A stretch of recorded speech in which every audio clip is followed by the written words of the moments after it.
Today on the Grid Snaps podcast, Persona on a budget.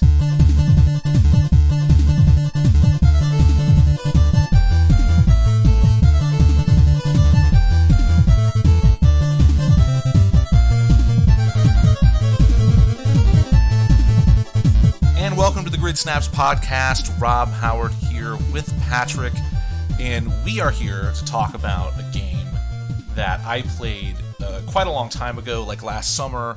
I got into it and then, kind of dropped it for a while, kind of got back into it, but I really wanted to podcast on because I thought it was interesting, and that would be Tokyo Xanadu, and that is what this podcast is about. But before we do that, Patrick, what's new with you, man? What's new in the world of Patrick? And I took advantage of the Steam sale recently, picked up Bullet Witch. It actually originally came out on the Xbox 360, but it's a Kavia developed third-person shooter fighting game where you play a witch. Came out before Bayonetta. Pretty cool. It's Bayonetta on a budget, but pretty cool. As far as me and my gaming, I did pick up a few, I'm not sure classics would be the right right term to call these, but older games, whether they're retro or not really depends on, I guess, your personal definition of retro. For some people, it's like, well, it's got to be 10 years old or more, 15 years old or more. I would not call these retro games just yet, because I don't really judge that by, sort of a raw amount of years. I judge it by, whether or not it's sort of in a different development paradigm. And these games are, I wouldn't say we're in a different development paradigm just yet, although maybe we're getting close. And those games would be Bionic Commando. That would be the Grin produced or Grin developed sort of grimdark 3D action Bionic Commando. That's a good game. Yeah, that Capcom released and just promptly Grin ceased to exist after that game came out and it bombed. But then there's a happy moment ending. Of silence. Yes. Oh, there's a happy ending. Okay, well then we don't need the moment of silence. There's a happy ending because, as is so often the case in the video game industry, people from the ashes of Grin formed a studio called Overkill. And Patrick, you know what game Overkill is responsible for? I have no idea. Can you tell us? They are responsible for Payday and Payday 2 as well. And you're thinking, well, gee, I don't remember this, or I haven't heard of that name. Well, that's because you probably think of them as Starbreeze. And of course, what happened was they went and formed Overkill. They made Payday. And then it was weird in the news back then because it said kind of Starbreeze acquired them, but it was actually less Starbreeze acquiring them and more Overkill absorbing them, and then they just kept the name Starbreeze. So the current Starbreeze is really the Overkill folks. So they, at least some subset of that studio survived. So maybe we'll have a moment of silence for whatever employees didn't make that transition, because probably not all of them did. But regardless, they did kind of move on to other stuff. So that's one game I got. The other game that I got is Dark Void, also by Capcom. You're seeing a theme here. I did play that game when it came out originally, and I'm interested to give it another try because, sometimes you play a game and you're disappointed with that game in some way that's so dramatic that you just drop it immediately, right? And of course, Patrick, I'm sure you remember, what was the main selling point of Dark Void? That you could fly around in a jetpack. That's right. And by the way, I just remember, there's certain games that come out and they just kill at E3 and other conferences like that, and Dark Void was one of them. Like, it comes out and does the show circuit, while it's being developed, and it just gets amazing press. And I just remember I was at Guildhall at the time. All of my schoolmates there were just going bonkers over it. It was sort of like there was a game that Obsidian made with Sega that was like this, the spy RPG they did, which the name of it now is escaping me. Was that Alpha Protocol? Yes, that's right. One? Yeah. That just killed at E3, just slayed it. And then it actually comes out and Yep. Well, yeah, and the other thing that Dark Void had for its kind of pre-release hype is Keiji Inafune's involvement. But then, like you said, when it came out, it just tanked, and that was actually part of the reason that Inafune was no longer with Capcom after that. That was a really fascinating. I was telling this to, and I'll say why I'm buying these games now because I kind of have to. So I'm about to go, name drop them. So the reason why I bought these games, it's sure I'm passionate about games and game history and but I am going to collaborate with a friendly podcast, a podcast that's out there called Region Free Gamers Podcast. It's a cast I started listening to a few months ago, and they do a really great job. They do some of the things we do with maybe a little bit more emphasis on retro gaming than we typically do on a podcast to podcast basis. But yeah, I like those guys. I shot them an email. We've been going back and forth, and we've been thinking about like a cool collaboration where I go on their show as a guest and provide, some game industry perspective and whatever. And I actually suggested, and people are wondering what you suggested, 2 games that like one you played for like 10 minutes and hated, and then another game you didn't play at all. What a weird suggestion. Well, no, I actually suggested Dragon's Dogma because that's one of my all-time favorite games. And then I think it's because they, we're usually 2 or 3 people at the most.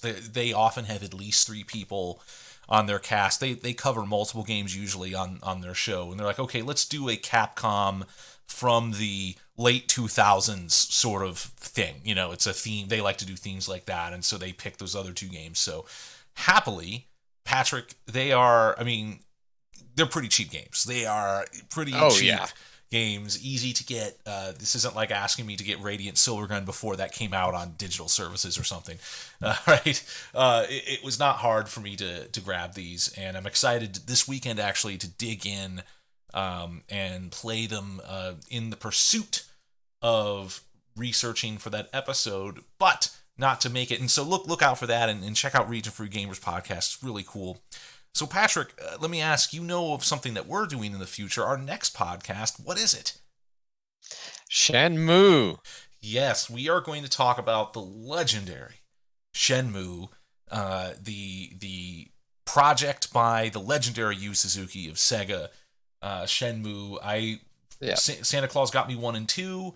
I've been playing 1 like pretty much every day. I've got a lot of thoughts on it. It's been really fascinating, so I had to do a cast on it. Kip has played Shenmue 2, and I imagine, Patrick, you played those games originally when they came out. Yep, absolutely. And yeah, we don't want to give anything away, but everyone listening definitely needs to tune into the next podcast so that they can hear whether or not Shenmue lives up to being the spiritual successor to Afterburner.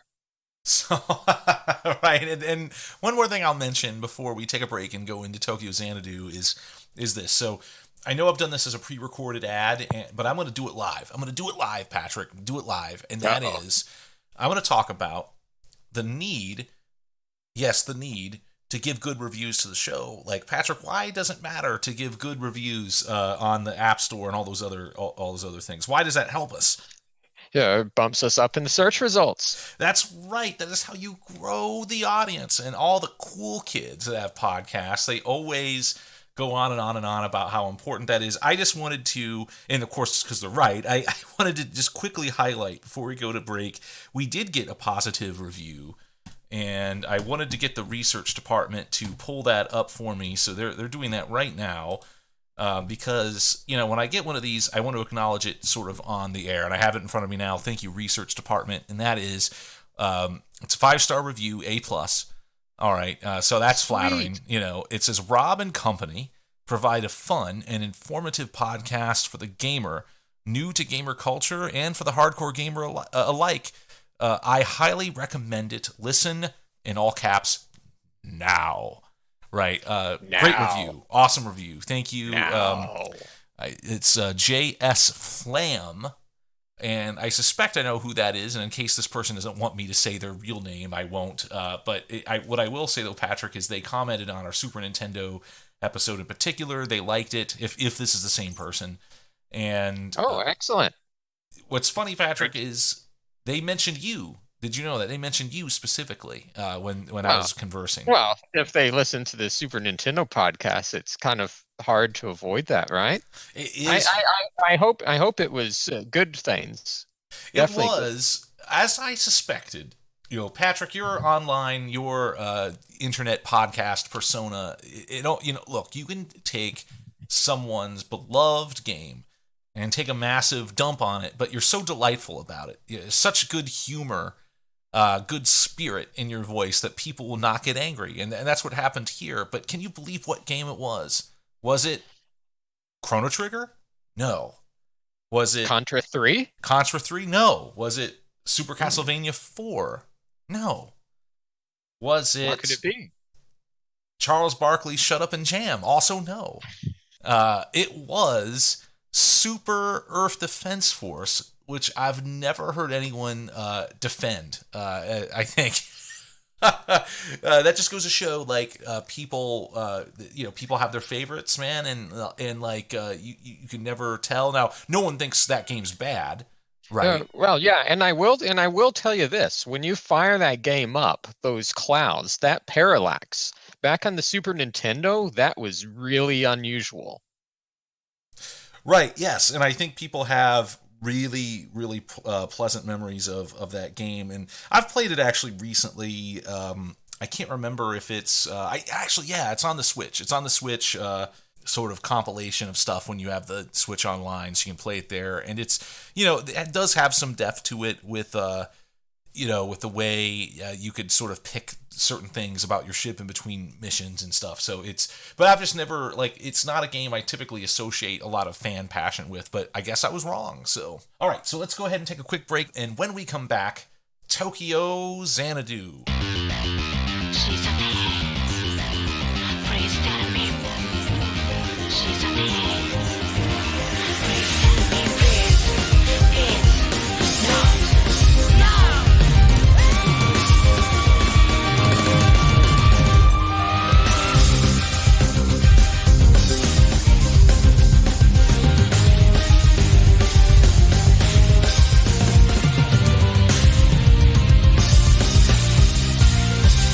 No. Back on the Grid Snaps podcast. Rob Howard here with Patrick, and we're going to talk Tokyo Xanadu. So, Patrick, you played this game, but unfortunately, I think it was quite a long time ago, probably when it originally came out, right? Not exactly when it originally came out, because it originally came out on the Vita, and I picked it up when they did the PS4 re-release. So I was playing it. Let's see, actually, I got it for Christmas of 2017, I think. So I was playing it right around that December, January timeframe. Right. And I picked it up because it was on sale on PlayStation Network, of course, last summer. And I think maybe on your recommendation, I think part of it was that it is, of course, a Nihon Falcom game. And Patrick, you should elucidate to our listeners Falcom. Yes. So Falcom, they've been around since, 1980? I don't have the exact year in front of me, but they definitely made a splash in the Japanese market with their Dragon Slayer and Xanadu RPGs, neither of which is particularly worth revisiting, but we're talking about like 1983 here. Right. So they definitely made a splash in the Japanese market. 1987, they released Ease, which now that's an interesting one because Ease has had like 30 different versions over the years, but you can still go back to the very original version of Ease and, keeping hardware limitations in mind, be impressed because it still plays smoothly and the music is still incredible no matter what version you're looking at. And that's the series that they're best known for now. They're up to Ease 9, which over 30 years, I guess that's not a whole lot of entries in the series, but they've certainly made a lot of other games. Zwei, Xanadu next, and then Tokyo Xanadu, which by the way, has nothing at all to do with the earlier Xanadu games. But they tend to focus on action RPGs mostly, and the president of Falcom made a comment once. I believe it was in regards to whether they were going to focus on developing games for a Western audience now that they had started to have some success. And basically what they said is when they make their games, the only audience they think about are themselves. What would they like to play? And that's what they make. And as far as I'm aware, they don't have any games that began development and they never finished. They carried everything through in some form to the end. And that is mighty, mighty impressive indeed, and something that I don't really think is true for, maybe even a single American or Western studio. I just think that would just be, unheard of to, never just, you just finish what you start, right? I mean, it sounds like so basic, right? I mean, it sounds like so incredibly simple that, hey, you start something, you finish it, come what may. You really do get a sense playing Tokyo Xanadu, and I think it's Tokyo Xanadu EX, right? That's the PS4 version, I think what they call it. And, of sort of disciplined game development. You can sort of detect, especially if you have an eye for these things, sort of like, okay, look, we understand the production triangle, time, money, quality. We're going to go for the things in the triangle we can go for. And not have a lot of extra fluff in these games, at least in that one. How do you feel? Because you played a lot of their other games. Is that generally true? Yeah, that's definitely. That's generally true. And you'll certainly see variances, for example, in the graphical quality or the structure of the world between one game and another. But in each of their games, you can definitely see where they say, okay, this is how we're going to structure this game, and they stick to that, and they have it's almost like you can see the limits, the box that they've built around their project. And I think that's kind of getting at what you're saying with the time and the money and the quality. They define their limits, they stick to it, and they put out a product. Right, and what happens is, of course, is you ship. You actually get games done, and you get them done on time and on budget, and that means you have... Now, one thing I think I should point out here, because we're making game development sound shockingly easy, is that they have this amazing loyal audience. I mean, I think they have a substantial audience in their native country, and then they have a niche audience in America. Yep. That is down for their games as well, and in between the two, and they probably do have some audience in China, I would imagine. Yep. In addition, and talking about that devoted audience, the current president of Falcom was actually the president of the Legend of Heroes 3 fan club. The fan club may not have been just for that one game. Actually, I think he was the president of the Falcom fan club, but it just so happened that Legend of Heroes 3 was his favorite game ever. So literally, we are talking about the hair club for men at this point, right? In terms of he's not just a customer. He's not just the president. He's also a client in a sense, right? It's kind of that's great.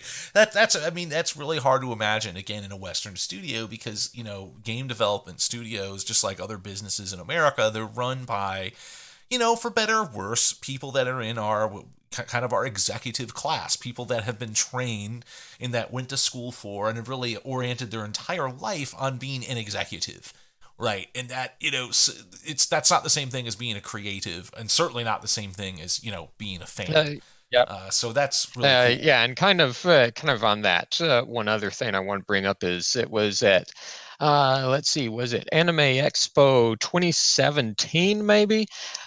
They had a presentation where they actually brought the president of Falcom out, and they were doing a demo of Ys 8, and he actually played the demo, and he was stumbling around at first a little bit, and as it turned out, the reason was because of how the X and circle buttons are remapped from the Japanese to the US version and all the PlayStation games. And so he was fumbling around a little bit, and then he gets to like the boss, and he's pulling off these things. They're essentially parry moves, kind of like the just parry in fighting games and everything, where you have to get the timing absolutely perfect, and he's just pulling them off one after another while fighting this thing. And this is the president of the company, the top executive who makes all of those decisions and does all the corporate business, basically just showing off that, yes, he really can play the game and play it well.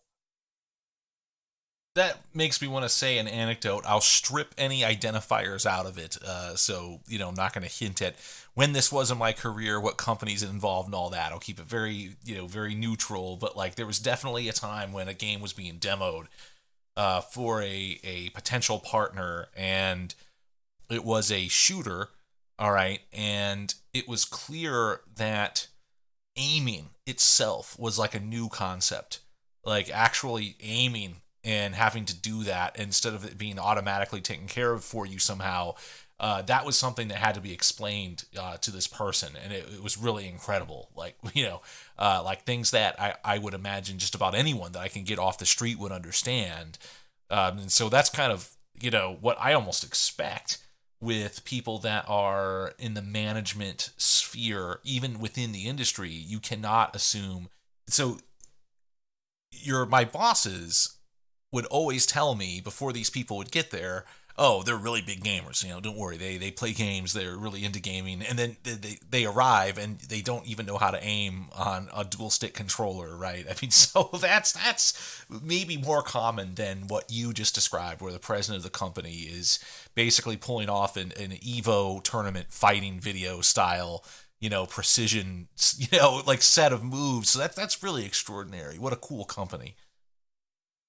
All right, so we're going to take a little break, and then we come back. We're going to talk about the actual game after we just kind of went through the history of Falcom. We're going to come back and talk a little bit about Tokyo Xanadu in just a moment.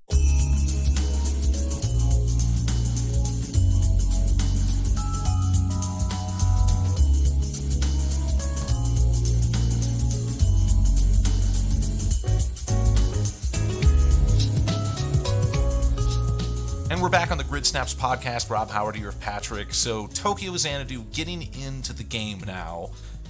So the first thing I told you, Patrick, is that this to me feels like a poor man's Persona. And do you find that accurate, that statement? The kind of a lean and mean Persona? Yep, I think so. Because I had some of the same thoughts while playing it, and I think it's important for people to understand, since we just talked up Falcom and everything. If a poor man's Persona doesn't mean it's bad. Right. Yeah, absolutely. it just doesn't have the mega budget that we expect from the Persona games nowadays. Right. That's it. And I'm glad you pointed it out, because it's definitely not meant as a diss. It's sort of like if you took the elements that I like about the Persona games and sort of went about it in a more economical way. And what are those elements, you ask? Well, let's get into that. So what basically, are those elements?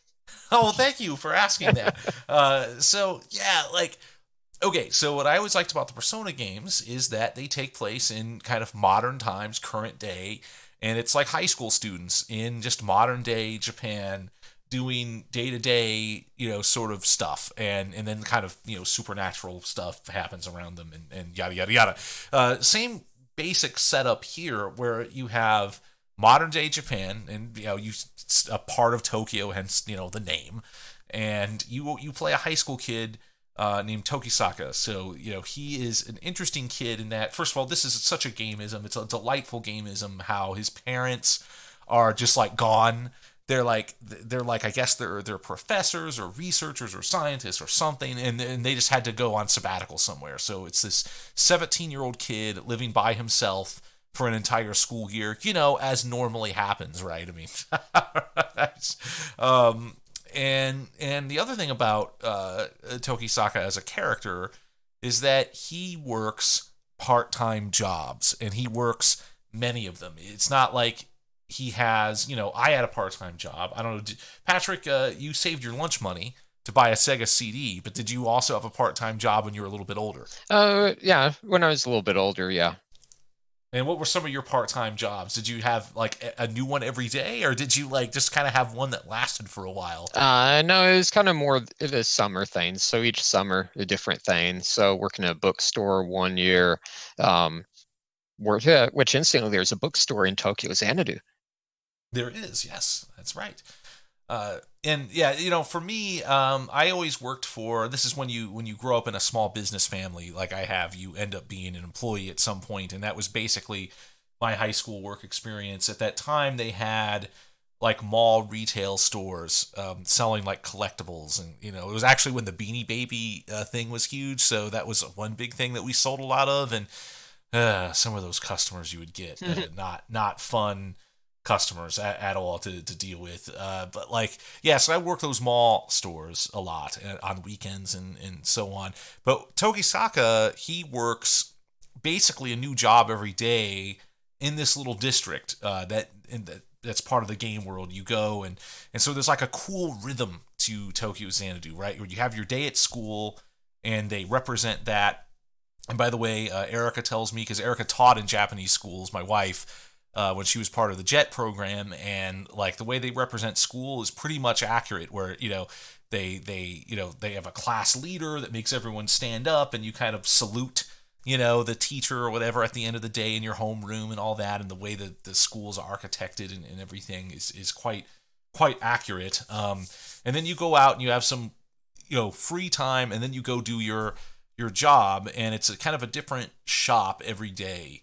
And the other students act like it's the weirdest thing in the world for him to have these part-time jobs. I guess the attitude, I don't know if this is a cultural thing or just an attitude within the game, that like you can't have a part-time job because then you can't participate in clubs, you can't be in kendo club, you can't be in this or that or the other. So that's kind of what makes the character sort of unique and weird, is that no one expects that you go and work jobs. But through this, all right, he ends up meeting Asuka Hiragi, who is the main, who you referred to, Patrick, very eloquently as main female character yes. in our pre-show Yep. chat, right? And she basically is an agent for a supernatural investigative sort of group. I think Nemesis, is the name, if my memory serves right. And basically, like, these portals open up. I call them portals to hell, but it's really just like in Persona, you have these sort of labyrinths. But Patrick, I'll let you speak to this a little bit. Unlike in the Persona games, where some of these are procedurally generated, these are really hand designed, and I think it's one of the strong parts of the game. Yep, absolutely. And because of that, you have the advantages that come with focused design, which is you have a progression in difficulty from the earlier dungeons to the later ones, where they're introducing new elements and kind of I guess you could call them puzzle elements. It's an action RPG, so some of them simply amount to figuring out where you can do certain jumps and double jumps to get to new areas, but it has that progression throughout the game of using those new abilities that you've learned from previous dungeons, finding the treasure chests, all of those things. That's a great point, because I think more than any other game I've played in recent memory, the difficulty curve of the dungeons is so incredibly smooth. It isn't like you're going around and then all of a sudden there's one that's like way harder than the next. I mean, they do get harder, they do get more challenging, both in enemy composition and in the kind of, it's a third-person game, so there's some platforming, especially as you go. And it can get challenging enough to feel like it's real gameplay, but never does the platforming become like so difficult that you're like, this is an RPG, what's going on. It's a very logical difficulty curve, which I appreciate. It really does make the game a smooth experience. And speaking of smooth experience, one comment that lots of people make about this game that I agree with is the combat is really wonderful, absolutely responsive, tight.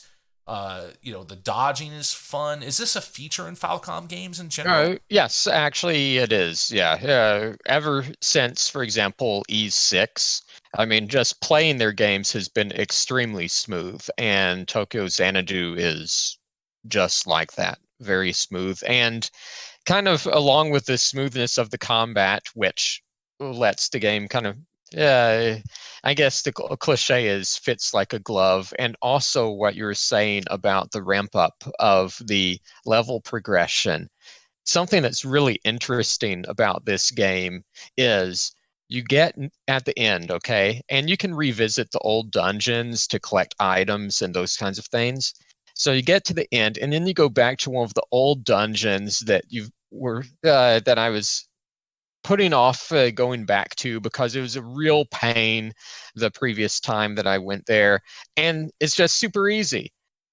I go back to this old dungeon, and I realize that I've gotten really good at this game along the way. Unlimited power. Well, yeah, and the thing is, I didn't even realize that I was getting that good at the game because that progression of difficulty was, like you said, just so smooth that until I went back to an earlier dungeon that I really did not want to go back to, but I needed to get this 100%, okay, for the trophies.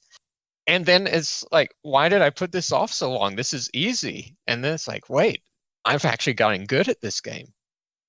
Right, yes, and that is really satisfying, great game design when you can make that happen. And that kind of harkens to one of the main points I want to make about this game is that it has just such a deeply satisfying games have loops, right? I mean, when you learn how to make games, you realize it's all based on loops. A menu system is a loop, right? It's just looping, waiting for your input. And so you have like different design loops, right? You have the moment-to-moment loop of like walk forward, bash enemy with weapon. And then you kind of have the hour-to-hour loop of a game, right? And then in certain games you have the meta game of like, the session by session loop, right. And, MMOs and all that really try to leverage that kind of stuff. The hour by hour loop in Tokyo Xanadu is incredibly satisfying because it's so logical and like clockwork, where it's like you go to school, you have your free time, all right, you go work your job, and then and there's things you can do there. I mean, there's like a skateboarding park in the game world. You can, so there's like activities that you can do. And then at some point throughout that loop, there'll be the supernatural event that sucks you into the dungeon. And there's something to be said for just the steady predictability of that. School, free time, work, supernatural dungeon. Part of that, as you hinted at, Patrick, you can go back and play old dungeons and do that during your free time. And I don't think time, it's not like Shenmue, just to presage, predict, that podcast where time is literally moving. I think during free time, basically time is static until you're done doing the free time stuff. Yeah. Which I think is actually a better setup in a lot of ways than literal time moving. And one thing I'll mention too is that you do have, and this is another reason why we say, it's maybe poor man's persona is too potentially derogatory. Maybe we'll say it's an economical persona. That sounds better. Right? It's a less filling, tastes great persona. You do have this element of the socialization. You basically have a main character, and you have friends you can hang out with, and you're given like a certain amount of activity points you can spend to basically hang out, or you might even say go on dates, depending on how you interpret these things. And so you have the same kind of thing in Persona, where you always have people say, well, who's your favorite character to spend time with and or date? And as embarrassing potentially as that is a component of these games, getting to know these, and these are members of your party too, by the way. They go into the dungeons with you and they fight with you and all that. So we have as you pointed out, I have a feeling this is not going to be your favorite, Asuka Hiragi, because you described her as the main female character. Yeah. So then you have, and she's like, the head of the, she's kind of like the it girl together. She's like the class like captain, I guess you would call it, right? Class president. Then you have Sora Ikushima, who is like the sparring partner that you have at the dojo that you train in, because it's another, by the way, Shenmue's like this too. In all these games, you always have a dojo that you were a student in, and they're always, and it's always like you were, a great student, but then kind of let life get in the way and you don't practice enough. These things just come up in all kinds of games, right? Yeah. I guess you could say Tokyo Xanadu is Falcom's Shenmue. You could, maybe you would call that a rich man's Shenmue. which is ironic. Why is it ironic? Tune in to the Shenmue podcast to find out. You have, just to go through some of these other characters, you have Yuki Shinomiya, who's like the computer nerd archetype. Mitsuki Hokuto is basically another, like, I think she's like, she's not a class president, but she's like almost like the president of the school. Yeah, if I recall, she was the student council president in the game. That's right.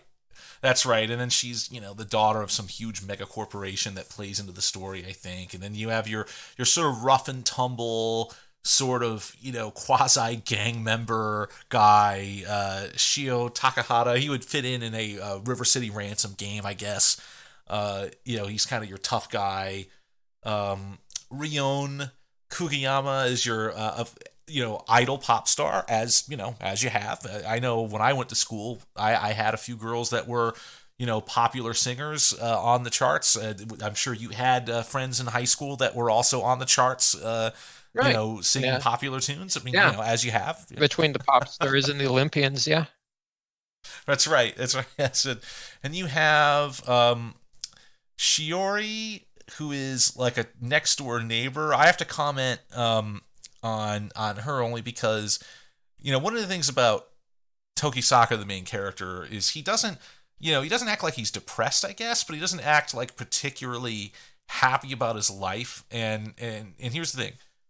No parents around. He obviously has enough money to do whatever, but he works a part-time job anyway. I assume he doesn't have to pay rent for himself, so that's pure profit. And then you have friends girls that basically wake you up every morning as an alarm for you and will like deliver food to you. So I don't know why he never smiles. Like, right. He certainly has a better life than Ryo Hazuki from Shenmue, who I just told you lived like a perfect life. I think Tokisaka's life's even better, other than maybe being in mortal danger from the supernatural events. I guess that except for that, but yeah, that's kind of the big thing. So I mentioned all these characters.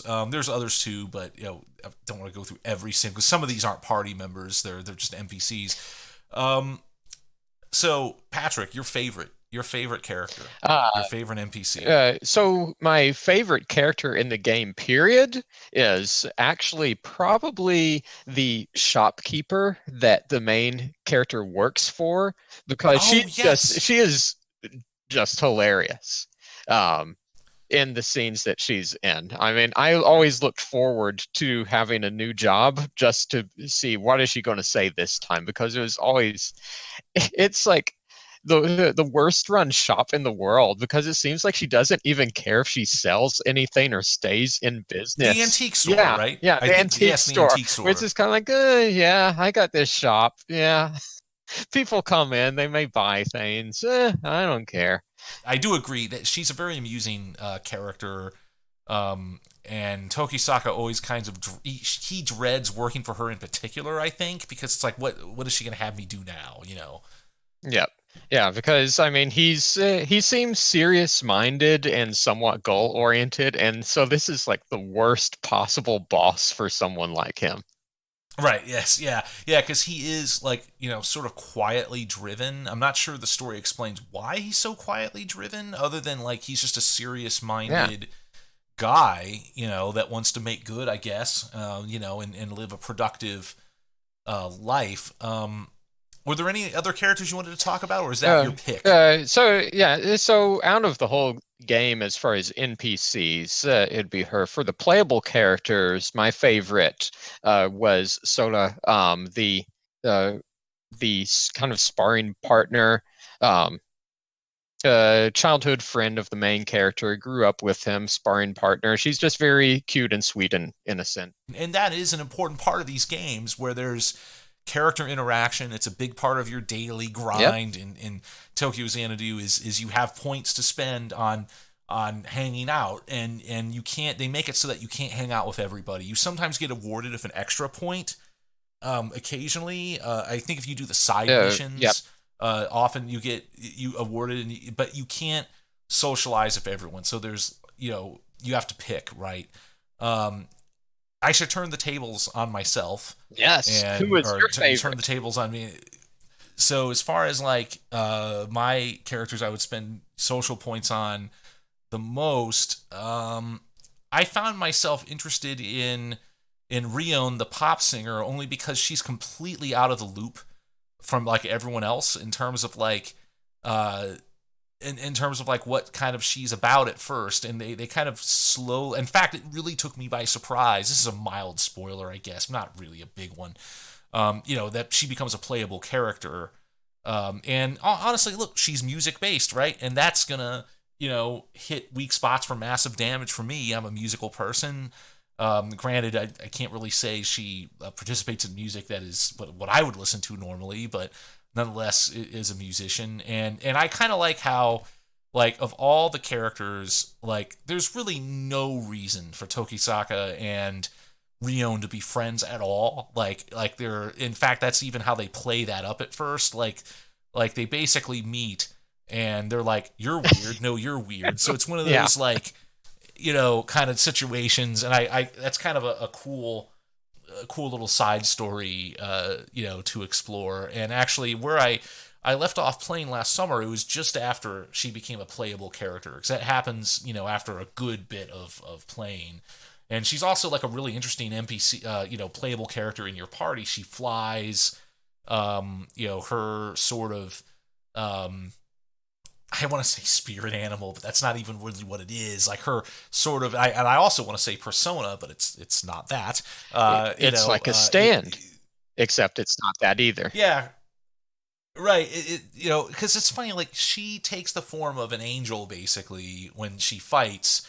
The other characters don't really do that. They're just themselves, just swinging their weapons, and these are, like, spiritual weapons that form when they enter this realm. I mean, there's techie stuff, as you have in these games. A lot of times it's, they carry around these special cell phones, they're spiritual attacks. They're going into hell. They're battling demons. Okay, that's what they're doing. You can't tell me otherwise.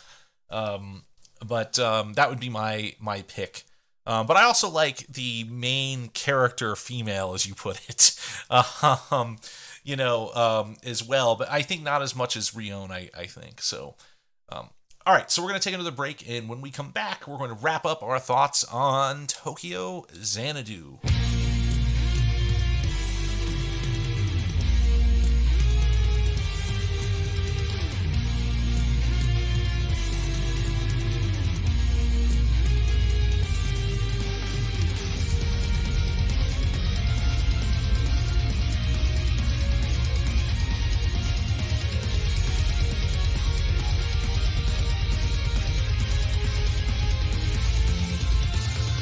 Back on the Grid Snaps podcast here to wrap it up with Patrick on Tokyo Xanadu. So I will make this comment, but Patrick, what I want you to do is inform the audience why this is so, because we talked about this in the pre-show kind of warm-up chat, which is this, that like, so I played this game pretty obsessively for a good while. I mean, like the way my schedule works, and this was before I moved to Indiana, so I was actually kind of in the midst of moving even, so that was kind of what was going on, but I was still finding time to play this for an hour or two, every night. A couple of weeks go by, or however long, I'm playing it regularly, and I do kind of start to get fatigued, and I think it's because the strength of the game. Sometimes what will get you about a game is actually what's good about it, and that the loop is so regular, going to school, free time, work the job, go to dungeon. It's so relentless. And they have little events in there, like you go to a spa and blah, blah, blah. But they're just kind of dressed up versions of the same loop. And that tightness of the loop actually started to wear me out. But I think there's a really good reason why they designed it that way in these short, compact segments. Patrick, why did they design it that way? Because it was originally a Vita game where you were meant to play it for maybe 30 minutes or at most an hour at a time, and sporadically, not just sit there and just go hardcore at it for 5 or 6 hours every day of the week like you did. Yes, 5 or 6 hours every day. That's exactly what I did, ladies and gentlemen. Right. Cue laugh track. But no, I did play it longer. Then you would play a game on a handheld platform for sure, and I think that affects your perception of the game. Yeah. And the other thing is, in theory, the handheld game, you're not going to be playing that same game every day. In theory, I know that a lot of people actually do, but the handheld design is you'll play it one day, then you maybe 3 days later play it again, then 2 days after that, and so on. Because when playing other Falcom games, while you can see that they do have their own loop, for example, it's not necessarily as strict, I would say, as Tokyo Xanadu's loop is. And the difference is because these other games, they were developed either for extended play on the PC or on consoles and so forth. Right, and that just goes to show how the game design, the platform you're delivering to, influences the game design quite a bit. And I think that had they developed this from the ground up for a console, then you have to have to kind of echo our absent co-host Kip, who will be back for the Shenmue podcast, by the way.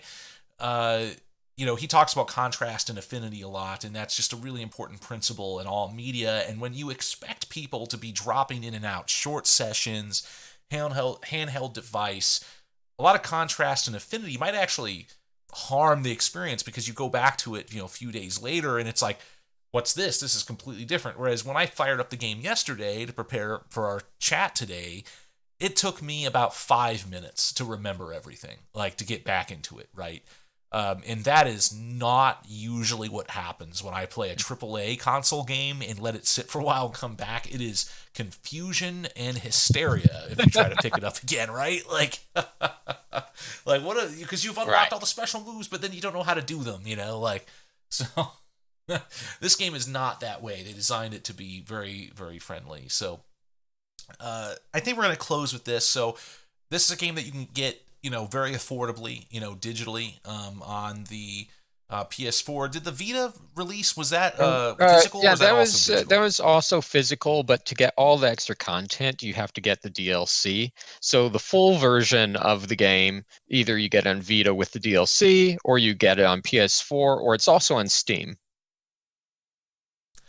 Okay. I did not know that it was on Steam. So there's really lots of different ways to check this out. And also, let me make a shout out. I mentioned, like, way back when I started teaching at Purdue, they were asking, like, what everyone was. This is like the first game production class all the students have, I think, at Purdue. And so they were asking, oh, what games you playing? What games you playing?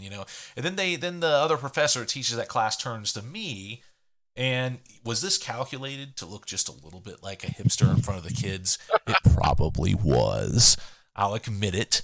But I said, yeah, Tokyo Xanadu EX. And I swear to you, Patrick, even though it was indoors inside the library at Purdue, a tumbleweed floated by. And there was like a wind and like silence. And the other professor was like, oh, that's interesting. Right? But what was great about that is a few weeks later, one of those students came up to me and goes, I went out and got Tokyo Xanadu, and I think it's pretty great. So I felt like I did my job for Falcom Nation in that moment. So absolutely, you have just changed one student's life forever. That's right, and see, this is why you go into teaching, is to get people to play Falcom games. Is why you go into teaching. So, any closing thoughts, Patrick, on Tokyo Xanadu or Falcom or anything related? Oh, wow. I actually can't think of anything else to say. I think we really kind of hit everything that I wanted to say about the game. So in other words, utter perfection, which is what we're known for on the Grid Snaps podcast. We are tweaking everything, by the way. I have new equipment. I have a little doodad that encloses my microphone, which should reduce the reflections off the walls. Of course, I do have a elderly, really, I love her, but she's a really stupid cat.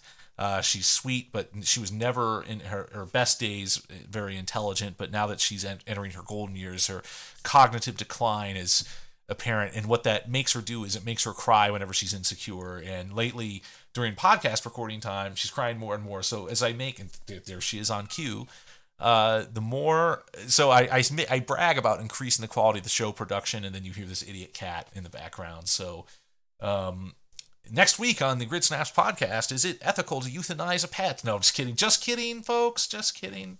But anyway, we're excited about the show, about the future of the show. Hope you enjoyed this.